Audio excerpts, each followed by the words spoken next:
Welcome to Dungeon Masters Hello. Guild Design Dash. And if this is your first time tuning in to our wild ride that is Dungeon Masters Guild Design Dash, then you are in for a treat. Sit back and relax.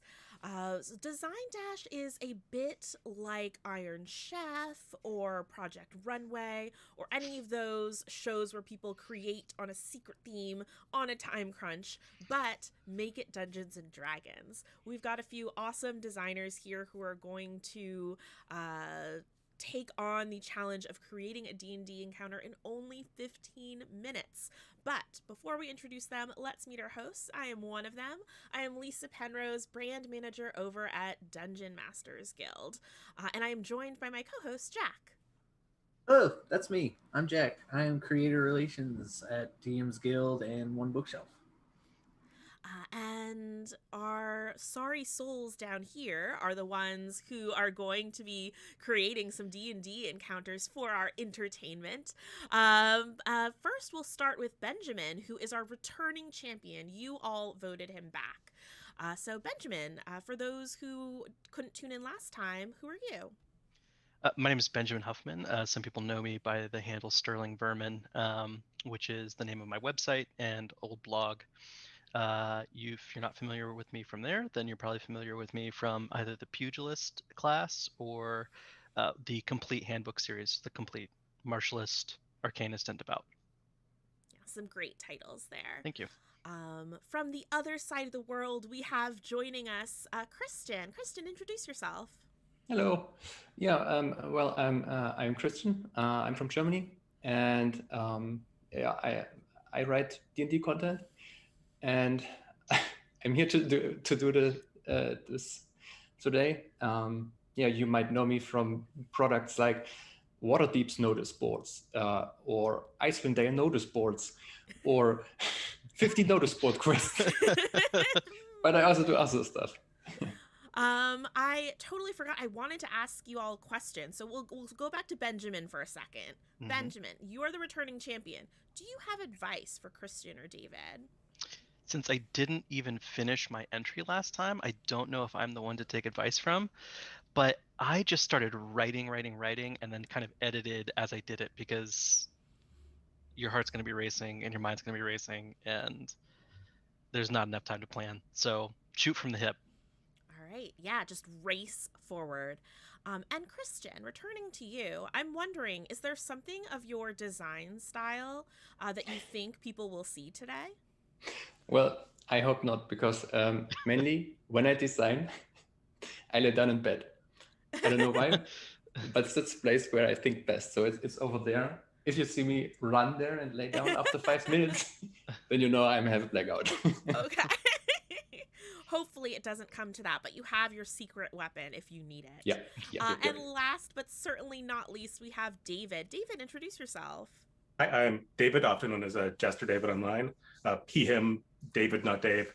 You might know me from my blog webcomic 5 Minute Workday, 5mwd.com, or a bunch of stuff I do on the DM's Guild, Heroes of the Mist, Who's Doomed, Lord of the Rain, lots of Ravenloft stuff. All right. And David, when you got the message that you were invited to the Design Dash, what did you do to prepare for your time in the arena? I rewatched a couple of design dashes, which is always a good idea. And then I actually tried not to prepare because I knew that if I over-prepared, I'd lock myself in design, and I wanted to be as improvisational as possible. And then I got very, very caffeinated this morning.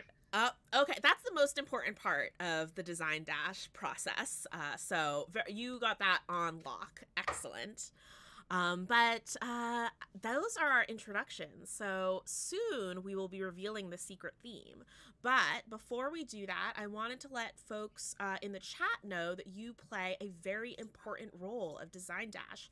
As Benjamin, Christian, and David designed for 15 minutes, Jack and I will talk about what's new over at Dungeon Masters Guild, but also discuss with the chat what our rubric should be that we're grading these encounters on. We will need a scale of some sort. So stars are boring. So we want 1 to 5. whatever you all help us decide. And then we'd like to pick 3 categories, sort of like superlatives, I suppose. Like things in the past have been like spookiest or easiest to run out of the box, those sorts of things. It could be tailored to the secret theme if you'd like. And then we'll figure out the rubric, and when the 15 minutes are up, we will have everyone show and tell and grade them on that rubric. So we need your help, chat. You are our only hope. With that, everyone at home, do your own personal drum rolls as I reveal the secret theme. The secret theme is unique undead. So again, this theme is very much dedicated to Van Richten's Guide to Ravenloft, which is coming out later this month. Super exciting. But unique undead, that sounds too simple for a design dash challenge. So as part of your encounter, you must create some sort of unique undead creature. You don't have to have a full stat block. I know that is its whole own type of design, but you should include at least one feature or special action that this unique undead creature has. So your challenge is unique undead. I have 6 past on the clock, so we'll give you an extra minute. You'll have till 22 past to design. So get ready, get set, dash away. Pew pew.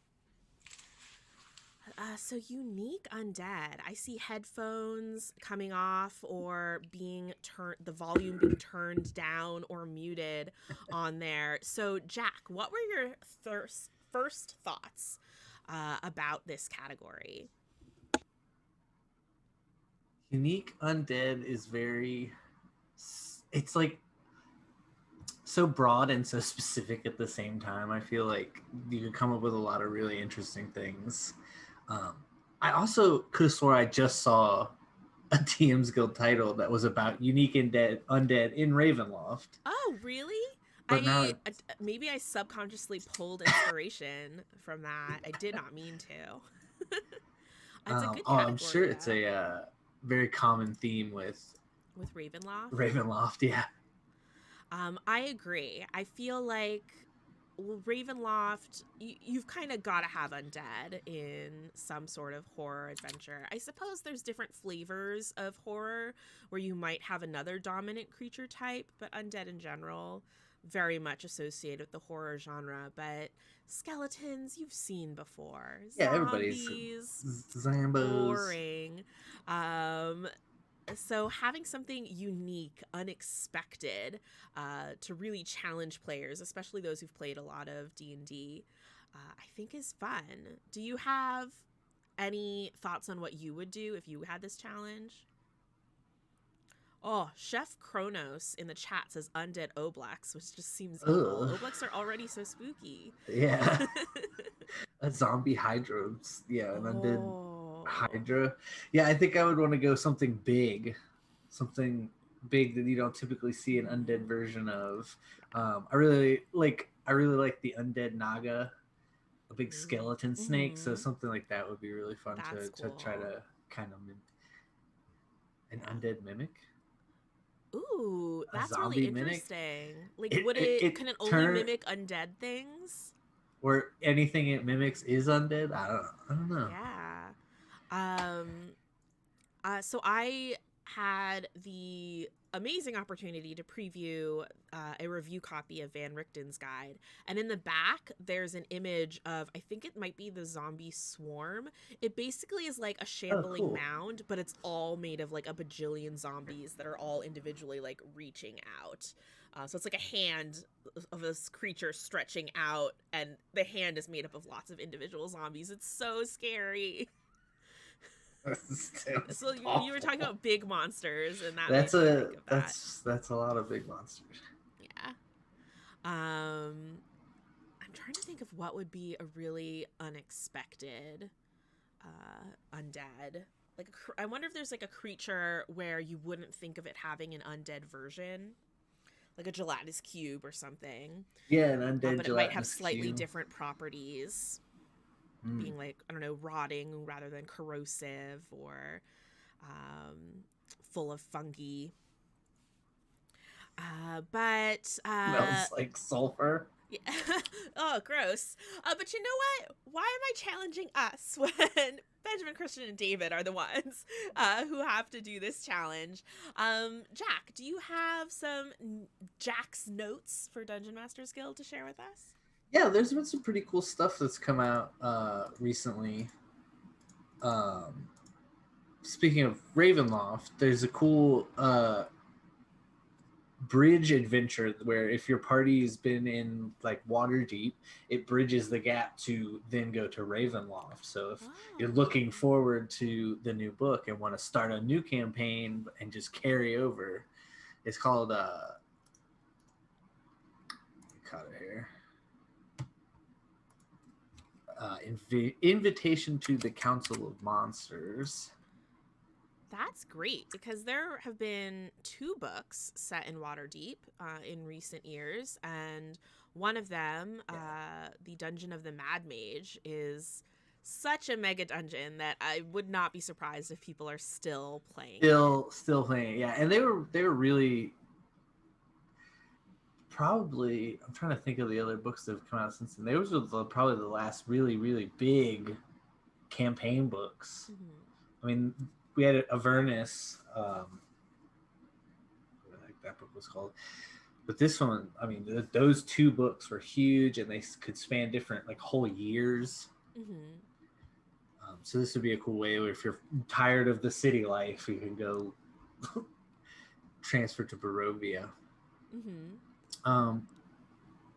Not in the Ravenloft realm, we did launch another print on demand, the campaign guide Zakara. And that's really cool to have like kind of a different flavor of campaign than your regular Forgotten Realms, which are usually set in the Sword Coast. This is set in Zakara and or Al-Qadim. It's really fun and interesting and different. Mm-hmm. And then back to Ravenloft, we have a Villain Codex that came out. Which is just about the people in the mist to kind of flavor up your Ravenloft campaigns. It goes through with like the goblins with the Y, mm-hmm. Mormon, the Vistani, Bachna Rachna. Oh, so it's more like different peoples. Yeah. So not necessarily like creatures or NPCs, even really. Kind of bigger like background. This is volume 1, and I think that it's called Villain Codex, but really it's more of this one specifically is to like fill out your towns and villages and give them a life of their own with these different people. Villain is really just a point of view. Yeah. It's who you ask. That's exciting. I remember for the actual play on this channel, Tales from the Mist, that I was on, we did a reinterpretation of the Feast of Goblins module from old school Ravenloft. So that's really cool that they have goblins with a Y. I also like the spelling of goblins. Yeah. Not biased. It threw me out. I was like, goblins? Goblins? That's very cool. Yeah. Any other titles? There was another one. I know we love anthropomorphic animal races on Design Dash. So there's a new one called Denizens of the Deep. It has a couple new player races of like a rabbit and a bat and a fox and a rat. And they're really fun. And the artwork is really nice. Oh, nice. And it's a pay what you want. So why not pick that up? You can even that's really fun. Pick it up for free if you want. And then if you like it, you can go back and purchase it again. Or, in quotes, purchase it again. At like the recommended or whatever you're able to contribute. Chef Kronos in the chat has a really great idea for a unique undead. An undead dragon turtle that transports a plane of dread on its back. Oh, cool. That's really cool. I feel like there's many layers of discovery there. Yeah, it's kind of like the Discworld books where like the whole flat planet was on the back of a turtle. That'd be really interesting. as we're talking about titles that are on Dungeon Masters Guild right now, I also want to call out the Jasper's Game Day bundle. So Jasper's Game Day is this wonderful nonprofit started by then teen DM Fenway Jones. And it is all about suicide prevention and awareness, particularly among teens. And right now, we are in the midst of, or actually nearing the tail end of Jasper's Game Week. So if you head to Dungeon Masters Guild, Jack put a direct link in the live chat if you're watching right now. On Dungeon Masters Guild, it's also the front page banner while the bundle is live. And it is, I think, over 30. I think there's 35 or 36 titles. There are adventures, there are player options, there are rule supplements, there's Adventurers League adventures in there, but it's $9.99. That's over 90% off, and all like of that goes to Jasper's Game Day. Like all of those titles together would be like $160 regularly, so it's like a crazy savings. Yeah, it's a really good deal, but also for a really, really good cause, which is what we always try to do for these charity bundles. So I hope folks will check it out if you haven't already. So as far as the rubric goes, usually we've got the chat is throwing out suggestions. Let's see what has Nick Van said. Undead Elder Brain controls packs of undead intelligently. That's also really cool. Jack's face is like, I don't like this. I hate this. A floating undead brain. Yeah, that's a really cool idea, though. Because, like, undead, but sort of the downfall for most of them is they're not super smart because they're having undead. One but if they were being controlled intelligently, that, I feel like that's a whole campaign idea where you're meeting all these undead who can act intelligently and then you find out why. That's a really great idea, Nick. But and it leads to, you could have a thriller dance party. Yes! Which is really, I think that's what D&D is missing. Thriller dance parties. But Nick or Chef Kronos, do either of you or anyone else hanging out in the chat with us right now have ideas for our rubric? If chat doesn't shout some out, then Jack, you and I can just figure some out as well. 1 out of 5 brains. Yeah, I like that. 1 out of 5 brains, many letter A's as part of that. And then we need 3 rubric categories. 2 and 3. I feel most dead. Most dead. I don't know. Is that most number of creatures, like with dead as the creatures, or the encounter is like super dead? I was just thinking like the I don't even know how to describe. Thinking like how dead is the creature? How dead? Okay, most. We're just gonna call this most deadest. Yeah, most deadest. Deadest undead. Most deadest undead. I feel like we could use the spookiest adventure again. I think we did that last week with our different types of bird lofts. Gives the most heebie-jeebies. Most heebie-jeebies. Okay. Most heebie-jeebies. I don't know how to spell that, so that'll just have to do. Gross. Dusty says grossest undead in the chat. Could just be all different. I mean, this could be... So it could be heebiest jeebiest undead. Heebiest jeebiest undead. Another way to put that would be most I hate this undead. Yeah. Most romanceable zombie. Nightmare material. Ooh, I like that. Nightmare fuel. That's all sort of like in the category of scariest one. Hottest zombie. Let's put most romanceable zombie. I like that one. Okay. this is what I have so far, everybody. We've got 2 minutes left, so I think we're making good progress. Our scale is going to be 1 to 5 brains. And the categories are, oh my gosh, I am the deadest undead because Na Falafel in chat just said hot or rot.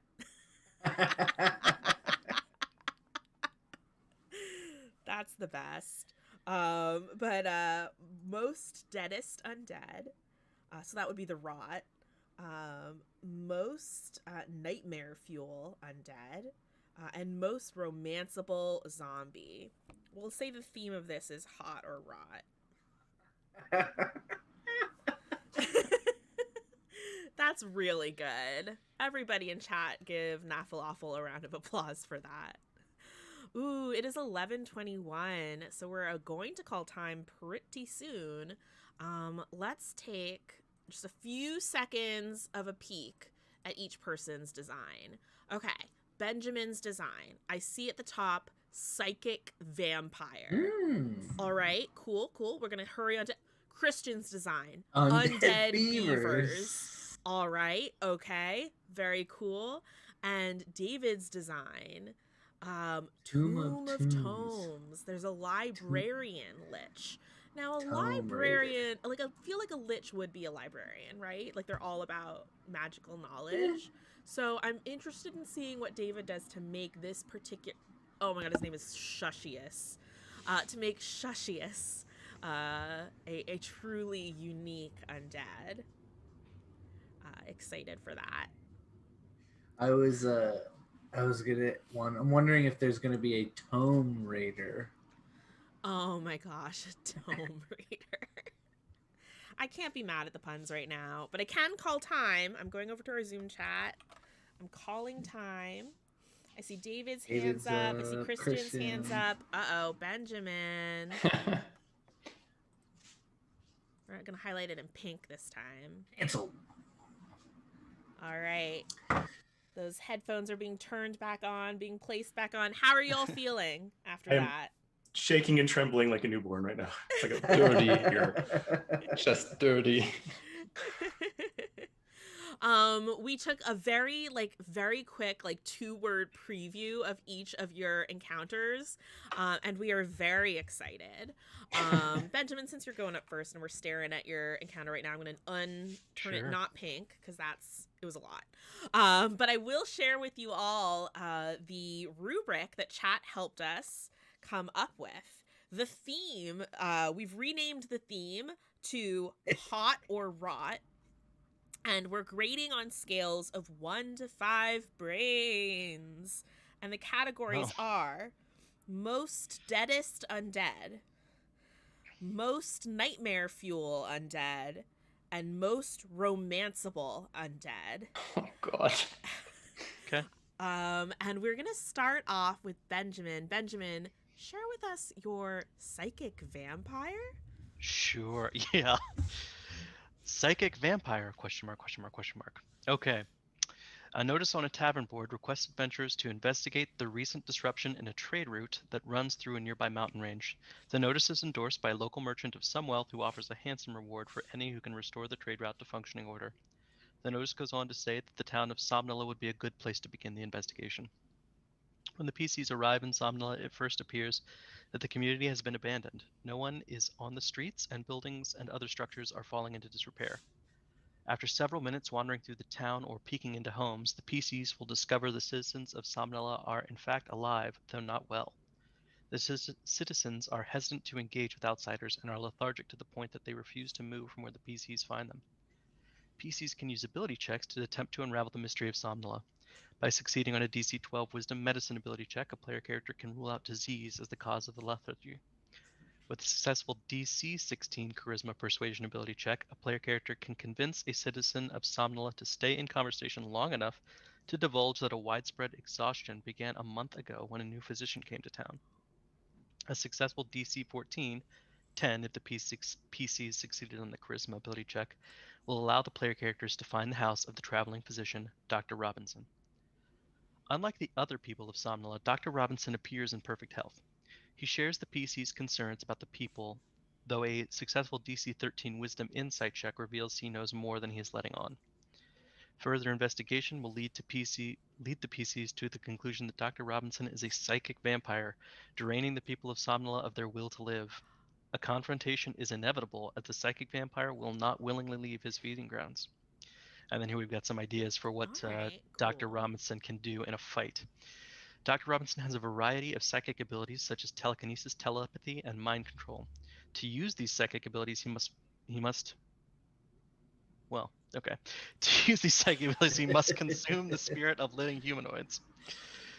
The consumption takes the form of two kinds of psychic attacks. One, he can directly feed on a creature, dealing psychic damage to one creature. That's sort of what he'd do in a fight. Two, he can indirectly feed on creatures by causing nearby creatures to slowly lose hit points of psychic damage over the course of days and weeks. It's kind of like a layer action type of thing, or a layer effect. This kind of attack doesn't kill people, but does eventually start giving them levels of exhaustion. They won't die from the attack itself, but may eventually die of starvation or dehydration as they forget or simply lack the desire to attend to those needs. When the player characters encounter Dr. Robinson, blah, blah, What a blah. cliffhanger! Dun, dun. First, let us know if you'd had a little more time to get your ideas onto the page. What would happen when the players encounter Dr. Robinson? So that was just going to be some suggestions that like he is going to be at pretty much full strength. Although, if I had enough time, I could also say you can tailor that to the level of the PCs. Like maybe he's been in this town long enough to drain people enough that he has incredible telekinetic powers and can crush people or whatever. Or maybe he's just been there a short time and so his psychic powers are weaker if you want to run it as a lower level adventure. Mm-hmm. Where did you get your inspiration from for this concept of unique undead? I just like the idea of psychic vampires, and I feel like we don't have a lot of fun, good stories about them, even though kind of it's a concept that's sort of out there. I don't feel like we have an iconic psychic vampire. So when I thought about, like, for instance, what I would add to Ravenloft, the idea of like a domain with a psychic vampire who's just nefarious, but not like in a mustache twirling way. Yeah. I don't know. I like that idea. I think there's something particularly scary about creatures that deal psychic damage. Mhm. And I feel like, especially when it comes to undead creatures, people are expecting like necrotic damage, maybe making constitution saving throws. But here it's psychic, like who has resistance to that? And maybe making intelligence saving throws, perhaps. Yeah, and I like the indirect threat of it. It's not somebody who's going around killing people. It's somebody who's making the selfish decision that they'd rather let the people around them kind of slowly die than sort of suffer any kind of consequence or let themselves die. Mm-hmm. So Jack, did you have any immediate like first thoughts about this encounter or questions?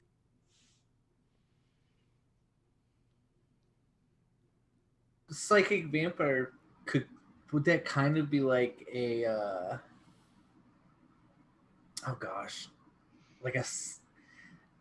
almost a psionic vampire?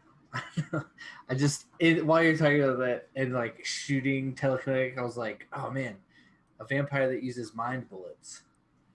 I thought that would be really cool. Yeah, something like that. I mean, I think in real world folklore, emotional vampires are a little more subtle than mind bullets. Yeah. But I think, in the fantasy of D&D, it would make sense to take it to mind bullets. Yeah. So how is your experience designing this encounter and these creature ideas versus your first time in the arena? It's a lot easier the second time. I felt like I just had a much better sense of like one or two paragraph setup, one paragraph of like pre-combat stuff, one paragraph of like what to do in the fight, and then it was a lot easier to manage my time this time. Nice. Robert Tables in the chat says a vampire that uses vicious mockery. Yeah, I feel like that this would be vampire perfect. would have some like suave insults. Mm-hmm. Yeah, I mean, I think Dr. Robinson is the kind of guy who is never going to reveal himself. Even when you've got him pinned down, he's still gonna be like, no, not me. So yeah. So maybe less like vicious mockery and more like vicious passive aggressive. Yes, that would be good. Yeah. I did have a question. We don't know how hot he is. Would you say this is a George Clooney-esque Dr. Vampire? That's tough to answer because now I know it's hot or rot, and so I do, like, how do Of you course not he's go? George Clooney-esque. Yeah, yeah. I do think he's like a salt and pepper, Oh, yeah. kind of older gentleman. So if that's your thing, hot. Yeah. You know, I would think in order to get near a group of people and get them to trust you so that you could feed off of them, Right. you would have to be pretty Charismatic attractive, at yeah. least. right. All right. So let's talk rubric then, Jack. On a scale of 1 to 5 brains, which I feel like is very much what Dr. Robinson's into. Mhm. How deadest undead would you call him? You seem hesitant, and that's my reaction too. No, He's- he's He can't be- muted. Yeah, Yeah, he's he's muted. beautiful, first of all. He's speechless. he's not the most undead. He's definitely not undead. I mean, but I don't feel like on a rot to hot scale. Yeah, I he feel like couldn't he's look. not super rot because people trust People him would run and away have from- let him Mhm. integrate Yeah, into society. people would- I give him honestly like 1, like maybe 2, but probably more like 1 deadest or 1 brain. One brain. Okay, we're gonna give 1 brain for that category. What about most nightmare fuel undead? It's nefarious, right? It's underhanded. It is, yeah. I do think that it would be kind of horrifying to just like have a whole town be like just dying and not Yeah. know why. It's a really different type of horror. Yeah. But still pretty horrifying. I would say like 3 brains. I'm gonna say 3 brain. I would give it 4, but Ben is suffering from person who went first. Yeah. Which I always rate the first person a little lower, so I have room for everyone. But everyone will be relative to this 3 brain. Okay, what about how romanceable do you think this undead is? Oh, definitely. Highly.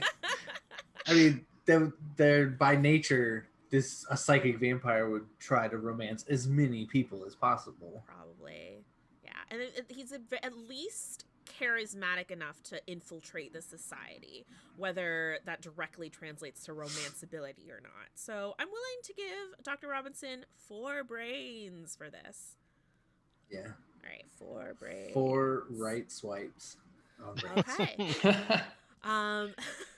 Benjamin, thank you so much for sharing with us your psychic vampire. We are going to move along to Christian. Christian, All right. share with us. Oh, I can't wait for this. Undead beavers. Well, I wasn't aware that we have to read it word by word. But But that's always, it's nice if you do, because some folks are just listening Yep. to the. Yep. Yeah. Okay. no, there's no problem at all. It will be all the more funny. Oh goodness. Okay, so- Undead beavers build dams from bones. The village is flooding. Fields are flooded. Houses are flooded. Tables and chairs everywhere. People sit on their roofs. We need heroes. Heroes come in a canoe. Canoe? The boat thing. Heroes. We need copper. Elder. Go find out why our village is flooded. Let's go to JPEG.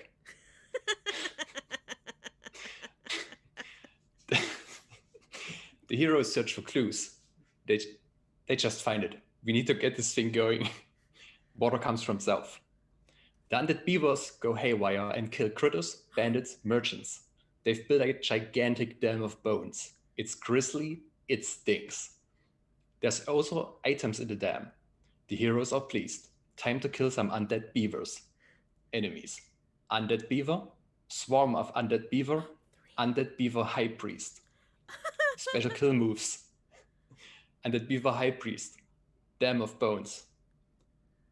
Okay, I won't read it out. It's just too much detail. But basically, the undead beaver high priest commands all beavers to build a bone dam around a target area and trap the characters in this mosh pit of undead beavers. Mosh pit of undead beavers. All right. And there's the swarm of undead beavers. My design goal here was to basically the undead beavers, they start ripping the bones of the characters and beat the characters with their own bones. So I put down whack 'em, 2d6 bludgeoning damage, brutal. Okay, all right. Okay, Can I just let's carry interrupt on. here for a moment? Okay, They take the damage from being hit by the bone, but not from their bone being ripped from their body. That was too complicated in that moment. Valid. Continue. All right, back to the story. The heroes defeat the undead beavers. Now, to destroy the dam and find out why there's undead beavers. Let's go explore inside the dam. Characters must dive to get inside. Inside the bone dam, there's lots of bones and items in the bone wall. If the characters start looting, they damage the dam and water powers in. Oops. Dam is full of more undead beavers. Then there's the undead beaver champion. He's got like a magic undead lich shard. It wants the character's bones. Layer actions, baby. First layer action. Drum solo. The beaver champion takes bones and starts clobbering creatures. All creatures within 50 feet must succeed on a dexterity saving throw or take bludgeoning damage. Second layer action, which doesn't have anything to do with the layer, but it's cool. It's called Big Nasty Bite. And he makes a bite attack and it hurts. And the final layer action is the trap hole, where a character just falls into the water. All right. So we're on the home stretch. The heroes win. They take the strange necrotic beaver heart. The dam collapses and explodes. They put on their Florida spectacles and walk away. Yeah.jpg. All right. So Christian, is this typical of your design style as you're like designing adventures, writing a first draft, editing? Well, that's basically what's going on in my head, but I don't write it out like that. Maybe I should do that in the future. I mean, you got like a lot of ideas down. You got a lot down. So like in terms of like getting an outline down, or just basically outlining what you want to happen in an encounter. There's so much here, from creature ideas, lair actions, actual like adventure structure there. I'm pretty sure I heard my husband laughing through the floor. His office is above mine. So that was appreciated. So why Undead Beavers? What inspired that? Okay, so that's actually funny, because as preparation for today, I wrote down a few words like to add to the word you're going to give us. So I wrote down copper, banana, muskrat, purple, and Arnold Schwarzenegger. And I actually saw a muskrat in the river when I was taking a walk. And from that, I was going, muskrat, I don't know what they do. So I take beaver and they built dam. Let's go. Okay. Cool. And you've even got some of that action movie Arnold Schwarzenegger in there as well. Goodness. If you had some more time, say like a week to leisurely work on this encounter, where do you think you would have put that time and that focus? On art, I guess. All right, cool. I mean, honestly, I would like to see art of this like beaver high priest. Jack, do you have any thoughts about this undead beavers encounter? It's probably I don't know. It's one of the most fun encounters I think I've seen on Design Dash. It was very fun, and undead beavers. That's unique. It's very unique. I mean, it's actually, we didn't even think about that as a category for the unique undead challenge. I'm realizing. But yeah, I would not have thought of undead beavers at all. Very cool. Yeah. Goodness. So Jack, let's talk about this rubric then. So we're on a scale of 1 to 5 brains, these hot or rot themed questions. What do you think about most deadest undead? Undead Beaver's pretty dead. Yeah, it's pretty dead. I don't know if I mean, these undead beavers are pretty metal. They like rip your bones out of your body and then beat hit you with them. But I don't know if that makes you more dead. That makes you more dead. But I don't know. I feel like they're average in terms of their dead level. Mm-hmm. They're not extra dead. Yeah, they're not extra just regular dead. Yeah, so I would give it like 3 brains. Or sorry, 3 brains is what I would give them. You'd concur? Yeah. Okay. What about nightmare fuel? Yeah, a swarm of undead beavers is pretty scary, especially if they're doing the bone ripping thing. Yeah. I can't get over that. Just kind of like slip the bone from your body, dealing no damage, and then just smash you with it. Or a giant undead lich beaver playing a drum solo with the bones that he's ripped out of your body. That's pretty terrifying. Yeah. So on 1 to 5 brains, what would you? I'd say like 4 brains. Okay.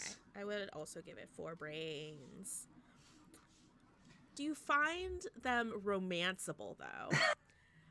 I can tell you, I've been on a first date where someone ripped a bone out of my body and hit me with it, and it would not be a second date. Yeah.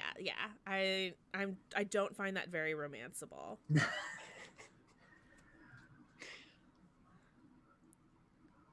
So shall we do 1 brain then for that? Yeah, I'd say. Okay, we're gonna do 1 brain. All right. You can go 0. Somebody might. Yeah, one day someone is going to trigger the 0 rating, and it's going to be a moment in Design Dash history. But Christian, thank you very much for that delightful. It was a pleasure. David, let's move on to Tomb of Tomes. Yes. All right. So it's as a librarian, I immediately went with librarian because write what you know. So we have the head librarian of the Generica Depository, because I am fantastic with names in the first draft, is the Lich Shushius. The cramped shelves of this massive library are home to numerous rare tomes and aged codices, which should have an S in it, and it's been bugging me since we stopped. Oh no. Well, time is up. I see your cursor there. Yeah. Don't you? Oh no! It's fine. My OCD is acting up. Shushius has converted the entire library into their phylactery, paying for the construction of the building and acquisition of the books. Runes have been carefully etched into all the walls and keystones, and the essence of the soul is bound. Their soul is bound in every book. Shushius instinctively knows the location of every item in the library, as well as its rough contents, but is still pretentious when the incorrect title or author is used, because us librarians are like that.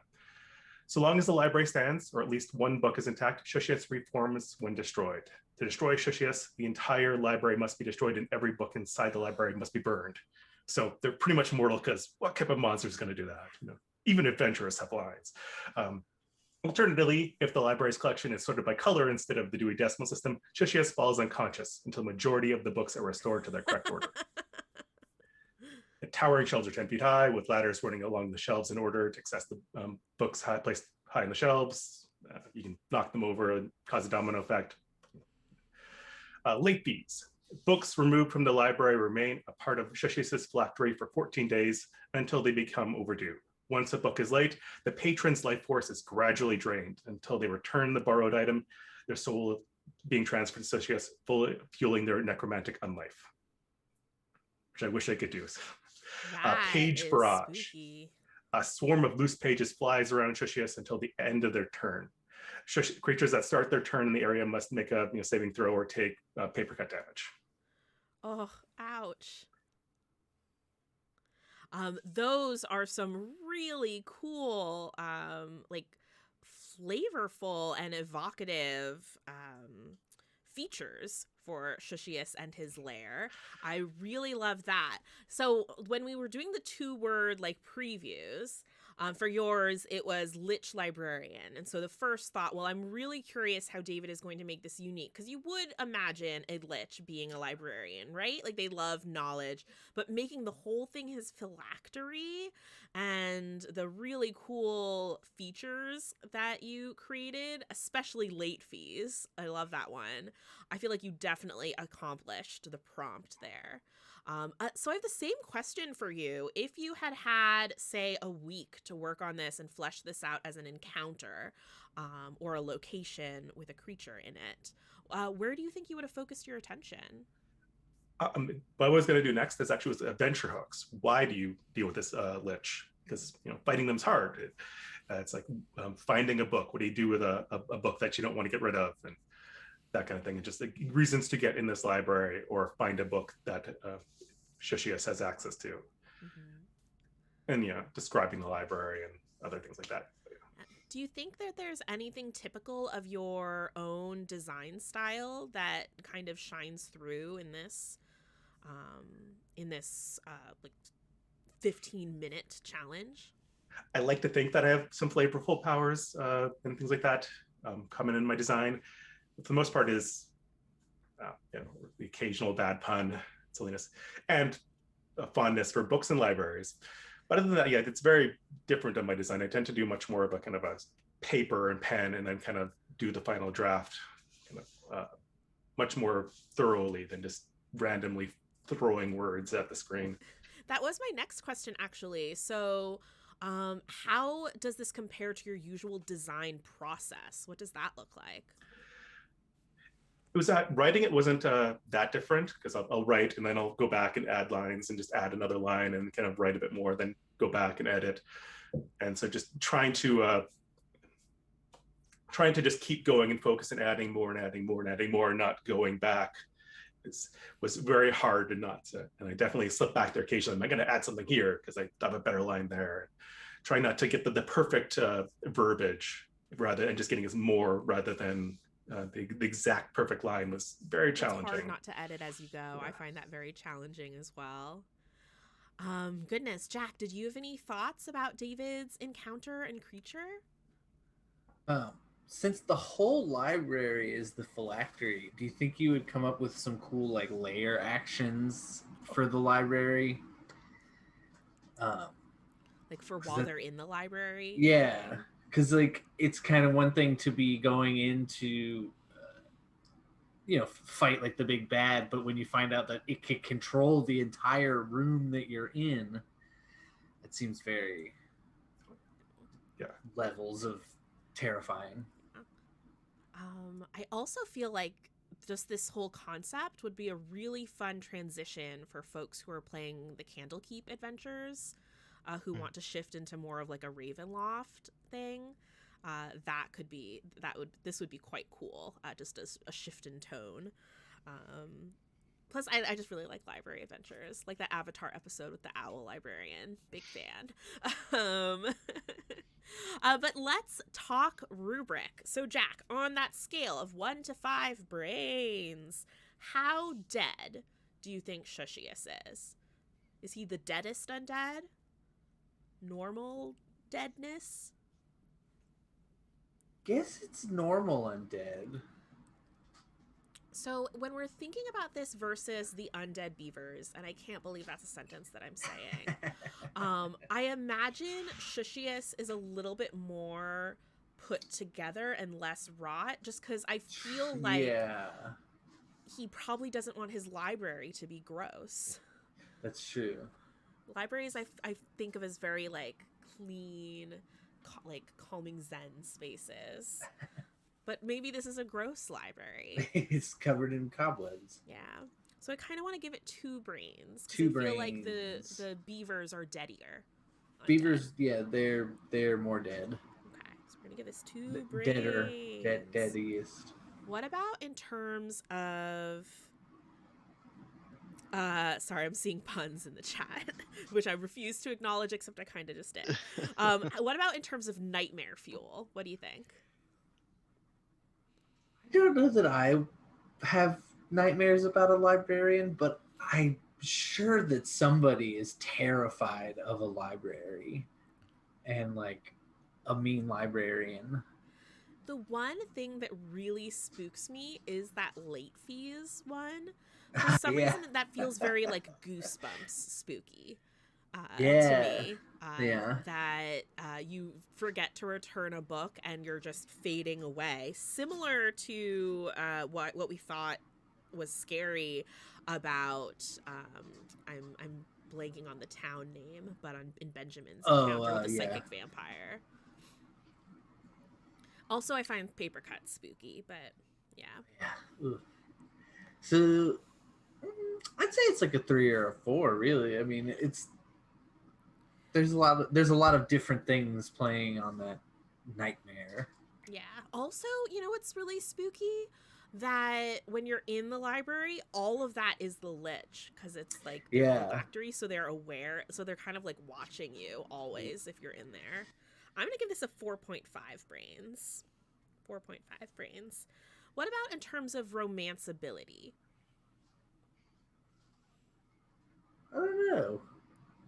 Yeah, I don't know either. I mean, more than the Undead Beavers, but less than I also think less than the psychic vampire, because with the George Clooney psychic vampire.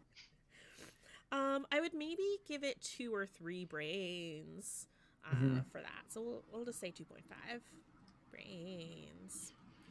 All right. So we have our rubric, and we've got some superlative for folks, which we will reveal during our outros. But before we get to that, I just want to remind folks who are watching this that, again, you play another important role in Design Dash. Next month, this happens the first Friday of every month, but next month someone will be returning to take up this challenge again in the arena, and you get to decide who. Right after this, I'm going to head over to our Twitter at DMs_guild. I'm going to put up a poll, and you can vote for your favorite encounter so that designer can return and challenge 2 new folks. It is totally in your hands, so make sure you go and vote in that poll.